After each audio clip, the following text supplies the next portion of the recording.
Hey everyone, welcome to Dorki Tv. Today I'll tell you about a very interesting encounter you can have in Otradnoye. Some characters live in Otradnoye and spend all their time in the village, while other NPCs only pass through here occasionally. One of these semi-random visitors is a fit man wearing a faded cap.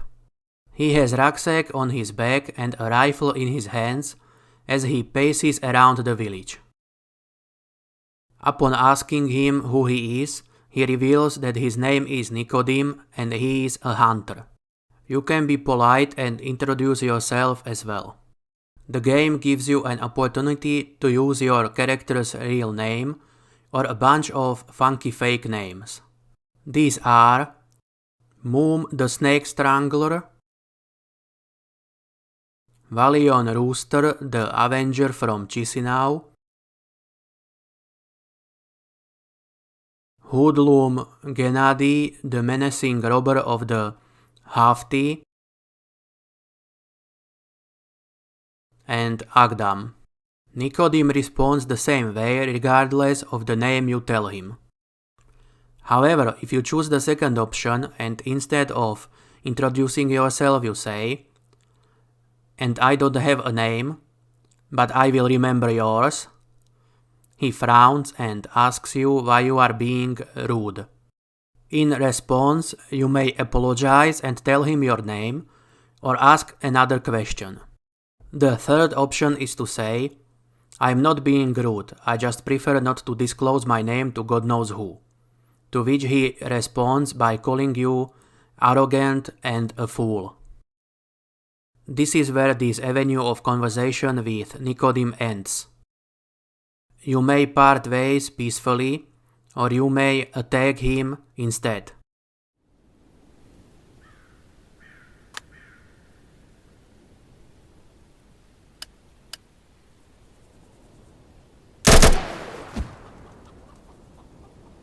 Beware though, killing him will turn the entire village hostile towards you and your followers.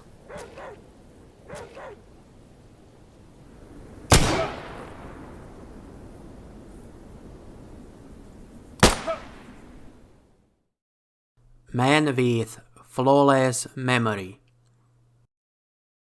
Yeah, kinda. The second question you can ask him, provided you didn't alienate him earlier, is, "What do you do for a living?" This gets Nikodim to open up about his hunting career. The three dialogue choices do not seem to lead to anything interesting. However, if the player has high intelligence, in this case my character had 8 intelligence when I met the hunter, there will be a fourth option to say, "What was that? Did you try to give a Latin name to a giant spider?"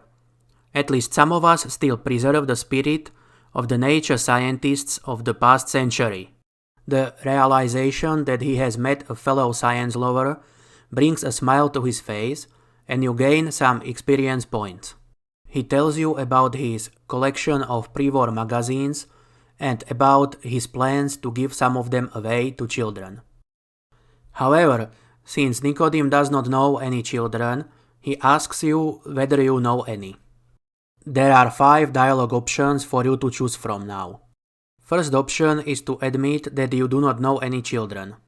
Nikodim answers, "Yeah, that makes sense. Alright then, it was not meant to be. I'll keep looking for someone." Second and third option are basically 2 versions of the same, as they lead to the same conclusion. Nikodim promises that he will bring you the magazines next time he comes to Otradnoye. If you wait around for a few days, he will be back. The time it takes him to return seems to be random. Once he came back in 6 days, other times it took him 4 days and 10 days respectively. When you talk to him, he does not recognize you and reacts as if you just met for the first time. You'll have to nudge his memory a little. He takes off his rucksack, finds out he has forgotten to pack the magazines and promises he will bring them next time. Although sometimes he just plainly states that he forgot and does not promise anything.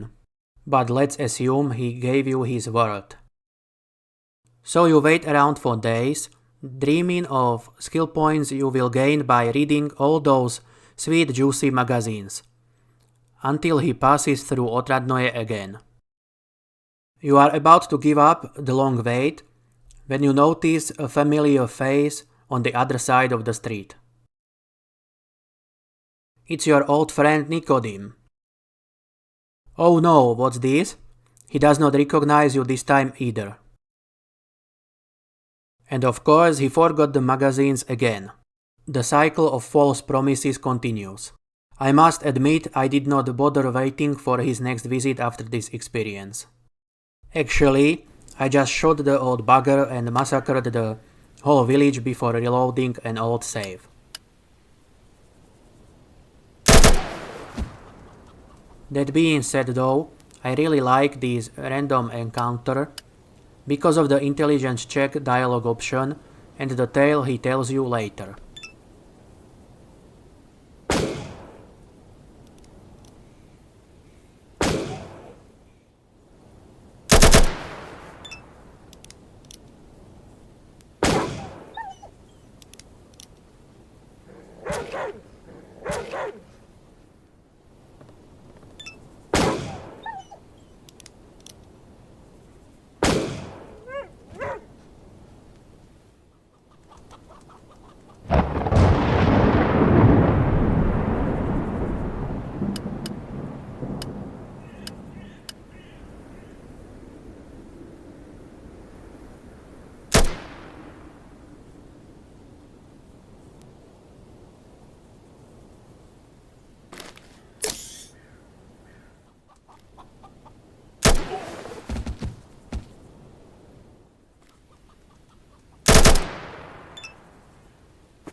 Anyway, the fourth option is to tell him you despise children.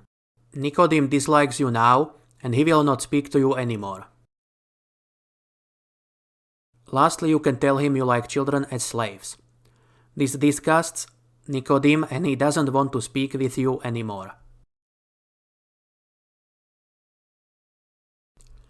Heard any rumors, mate? You can also ask Nikodim, perhaps you've heard some interesting rumor? He responds by telling you the following tale. Far in the north, beyond the marsh, I often cross paths with another hunter, Nikolai. He's a nice guy, has respect for literature, even writes poetry. And when it comes to our down-to-earth business, he's also a wolf expert.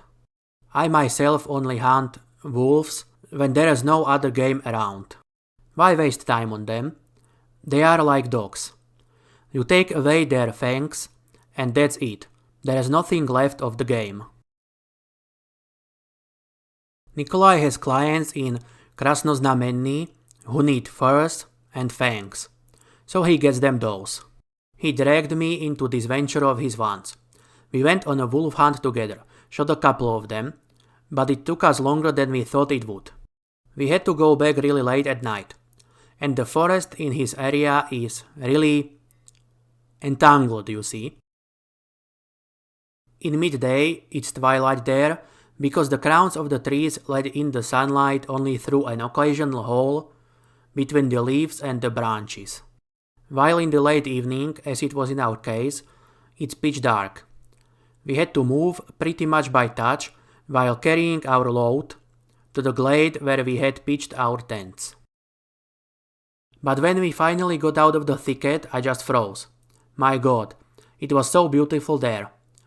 In the day it's a regular glade, but in the night when the star Hesperus has appeared in the sky and is sailing through the thick clouds, pouring its silver light on Earth, is a totally different picture then.